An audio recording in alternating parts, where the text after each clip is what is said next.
Good morning students. आज अपन ecology में biotic interaction के बारे में पढ़ेंगे, यानी जीवों के बीच में पारस्परिक क्रियाएं किस तरह की होती हैं और वो एक दूसरे को कैसे प्रभावित करती हैं। तो सामान्यतः आप लोगों जानते हैं कि पेड़ पौधे और जो प्राणी एनिमल्स और प्लांट्स हैं वो एक साथ रहते हैं और एक साथ ही निरंतर एक दूसरे को प्रभावित करते हैं। इसके साथ साथ ही ये सजीव वातावरण को भी प्रभावित करते हैं। अतः संयुक्त रूप से सजीवों के एक दूसरे पर एवं कंबाइंड मैनर से पर्यावरण पर पड़ने वाले प्रभाव को अपन बायोटिक फैक्टर्स कहा जाता है। और जीव अपनी बहुत सारी जैविक क्रियाओं के लिए जैसे पोषण, वृद्धि, परागण, प्रजनन और फलों और बीजों के प्रकीर्णन इत्यादि के लिए इन जीवधारियों में एक दूसरे पर एवं आसपास की परिस्थितियों पर निर्भर रहना पड़ता है। अतः इन जीवों में के बीच लगातार अंतर क्रियाएँ चलती रहती हैं या पारस्परिक क्रियाएँ चलती रहती हैं।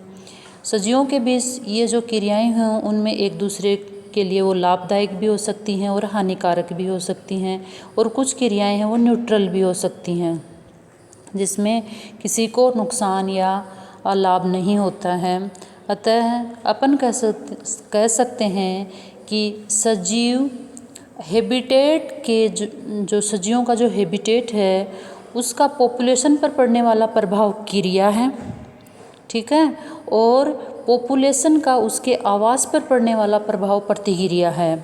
और जो पॉपुलेशंस के बीच में होने वाली इस तरह की जो क्रिया और अंतर क्रिया हैं उसको ही अन्योन्य क्रिया कहा जाता है, इंटरेक्शन कहा जाता है। यानी वातावरण जीवों को प्रभावित करता है और जीव वातावरण को प्रभावित करते हैं। इस तरह से उनके बीच में जो क्रिया और अंतर क्रिया है उसको ही अन्योन्य क्रिया कहा जाता है।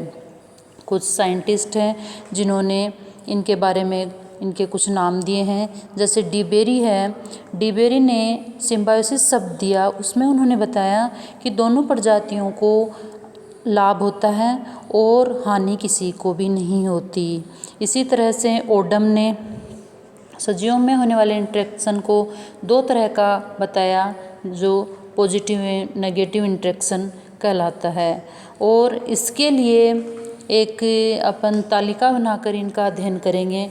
उससे पहले मैं आप लोगों को बताना चाहूँगी कि जो इंटरेक्शन है ये दो तरह की हैं। एक तो है इंट्रा स्पेसिफिक और एक है इंटर स्पेसिफिक। इंट्रा स्पेसिफिक का मतलब है कि एक ही प्रजाति के सजीव एक दूसरे को परस्पर प्रभावित करते हैं या पारस्परिक उनमें जो क्रियाएं होती हैं वो इंट्रा, और दूसरी है इंटर स्पेसिफिक। इसके अंदर विभिन्न प्रजातियों के एक दूसरे पर पड़ने वाले प्रभाव को इंटर स्पेसिफिक रिलेशनशिप कहा जाता है। तो ये इंटरेक्शन भी दो तरह की हुई, एक तो इंट्रा स्पेसिफिक और एक है इंटर स्पेसिफिक। अब हम एक इंडेक्स के द्वारा या तालिका के द्वारा इनमें होने वाले जो पारस्परिक क्रियाएं हैं उन क्रियाओं के क्या प्रभाव हैं उसके बारे में अध्ययन करेंगे। तो होस्केल एवं बर्कहोल्डर ने के अनुसार दो सजीव प्रजातियों के बीच होने वाले पारस्परिक क्रियाओं को एक तालिका के अनुसार 9 वर्गों में बांटा गया है। उसमें अपन प्रजाति, उनमें बीच में इंटरेक्शन और उनका इंटरेक्शन का इफ़ेक्ट का अध्ययन करेंगे। सबसे पहले प्रजाति है, दो प्रजातियां हैं, उनमें दोनों को अपन ने 0 डिनोट किया, जैसा कि एक सारणी में दिखाया गया है। 0 डिनोट करने पर इसका मतलब है उनमें न्यूट्रलिज्म का यानी तटस्थता का संबंध है, यानी आपस में वो एक दूसरे को कोई प्रभाव नहीं डाल रही, ना नेगेटिव ना पॉजिटिव। और पारस्परिक क्रिया का प्रभाव क्या होगा, दोनों समष्टियाँ एक दूसरे को प्रभावित नहीं करती हैं। तो उन जातियों की जो टाइप है पारस्परिक क्रिया की उसको बोलेंगे तटस्थता। दूसरा है दूसरी प्रजाति, दो जो प्रजातियां हैं उनमें दोनों प्रजातियों को माइनस से डिनोट किया है। इसका अर्थ है कि उनके बीच में जो कंपटीशन है वो डायरेक्ट इंटरेक्शन से हो रहा है और इनमें दोनों जो पॉपुलेशन है वो एक दूसरे की वृद्धि को रोक रही हैं। अतः वो दोनों ही एक दूसरे पर ऋणात्मक प्रभाव डाल रही हैं, नेगेटिव इफेक्ट डाल रही हैं दोनों पे। इसी तरह से उससे जो नेक्स्ट है वो भी अपन ने प्रजातियों को माइनस माइनस डिनोट किया है। इसका अर्थ है कि है उनमें भी कंपटीशन, लेकिन वो संसाधन उपयोग सापेक्ष है, रिसोर्स यूज टाइप का है, और इनमें जो इफ़ेक्ट होगा वो दोनों समष्टियों के लिए आवश्यक संसाधन सीमित मात्रा में उपलब्ध हैं, तो अप्रत्यक्ष रूप से दोनों समष्टियाँ एक दूसरे की वृद्धि को कम करती हैं।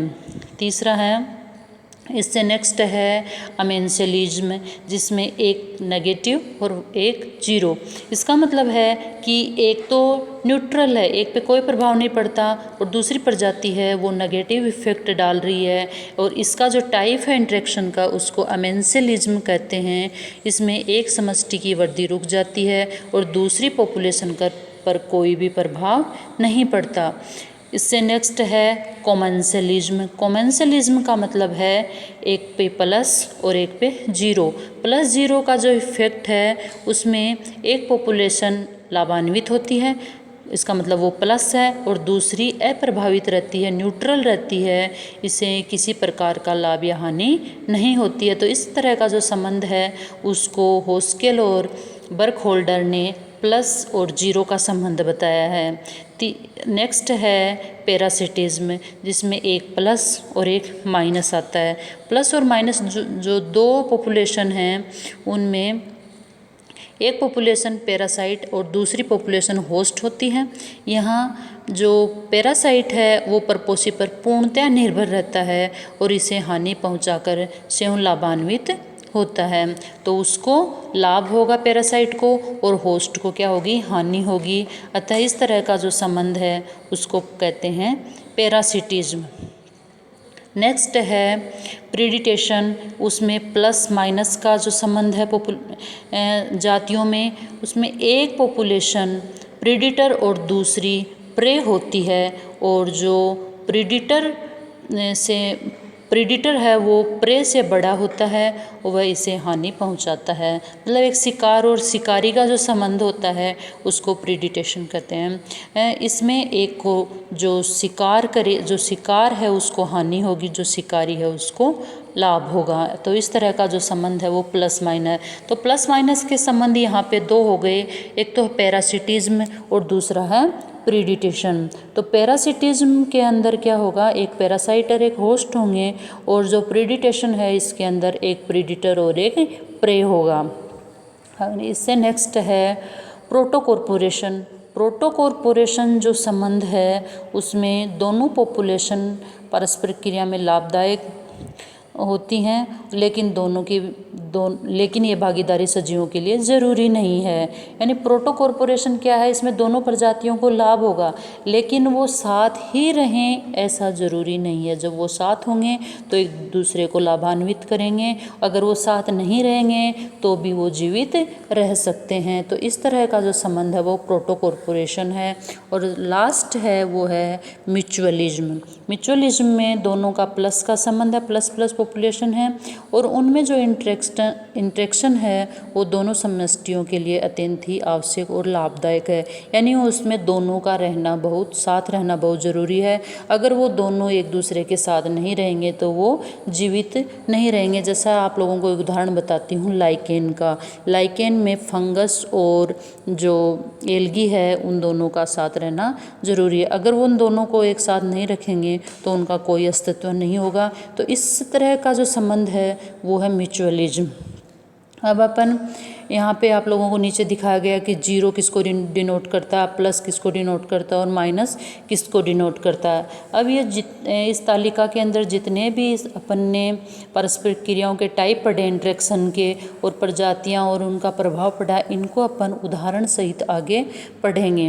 अब सबसे पहले अपन पॉजिटिव इंटरेक्शन के बारे में पढ़ते हैं कि पॉजिटिव इंटरेक्शन क्या होती है। पॉजिटिव इंटरेक्शन में क्या होता है, दो पॉपुलेशन के बीच में इस प्रकार का आपसी संबंध होता है कि वो एक दूसरे को लाभान्वित करती हैं। ये पारस्परिक क्रियाएं कई तरह की होती हैं, जैसे कॉमेंसलिज्म, म्यूचुअलिज्म और प्रोटोकॉर्पोरेशन। तो अपन यहाँ पे एक एक करके इनके बारे में अध्ययन करेंगे। सबसे पहले है कोमेंसलिज्म। कोमेंसलिज्म में जैसे अपन ने पीछे पढ़ा था सारणी के अंदर कि क्या होता है, प्लस और जीरो का संबंध होता है। प्लस और जीरो का संबंध का मतलब है, प्लस और जीरो के संबंध का मतलब है कि इसमें एक समष्टि लाभान्वित होती है और दूसरी अप्रभावित रहती है, उसे किसी प्रकार का लाभ या हानि नहीं होता। ये कोमेंसलिज्म का टाइप है। इसमें कुछ उदाहरण हैं जो आप लोगों को बता देती हूँ। पहला है कठलताएँ। कठलताएँ क्या होती हैं, वुडी वेस्कुलर प्लांट होते हैं और ये इनको वुडी क्लाइंबर भी कह सकते हैं। ये आरोही पौधे मर्दा में जड़ों की सहायता से स्थिर रहते हैं और दूसरे जो वृक्ष या झाड़ियाँ होती हैं उसके सहारे लिपट कर ऊपर की ओर वृद्धि करते हैं।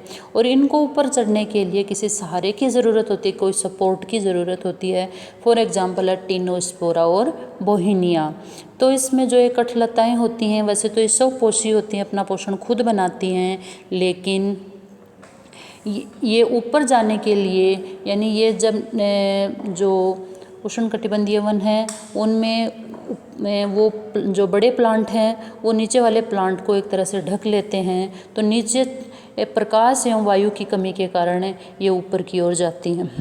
किसी सहारे के द्वारा ये ऊपर की ओर जाती हैं ताकि इनको पर्याप्त मात्रा में प्रकाश और वायु मिल सके और नमी मिल सके। इसके लिए ये क्या करती हैं, किसी सहारे पे किसी का पेड़ का सहारा लेकर ये ऊपर चढ़ जाती हैं और इनको प्रकाश और ये पर्याप्त मात्रा में मिल जाता है। इसमें उस पेड़ को जिसका ये सहारा लेती हैं, चाहे वो वृक्ष हो या झाड़ी हो, उसको किसी तरह का नुकसान नहीं होता है और इन कठलताओं को पर्याप्त मात्रा में प्रकाश और वायु मिलने के कारण इनकी वृद्धि अच्छी होती है। तो इस तरह का जो संबंध है वो कोमेंसलिज्म का उदाहरण है। इसी में दूसरा है एपिफाइट्स, अधिपादप। अधिपादप क्या होते हैं कि ये विशेष प्रकार के पौधे हैं जो प्रकाश, वायु, हवा की नमी को प्राप्त करने के लिए अन्य पौधों की शाखाओं, तनों और अन्य भागों पर उगते हैं और वहीं पे अपना जीवन यापन करते हैं। लेकिन ये स्वपोषी होते हैं और अपना भोजन स्वयं बनाते हैं।